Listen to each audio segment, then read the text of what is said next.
So guys, so I was on live with you all this morning. This is what I made. It is a breakfast casserole. It has yummy cheese in it. It has sausage in it, eggs in it, and also the last layer is potatoes.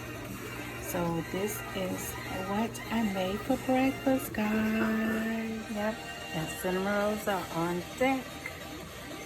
So, morning breakfast, guys.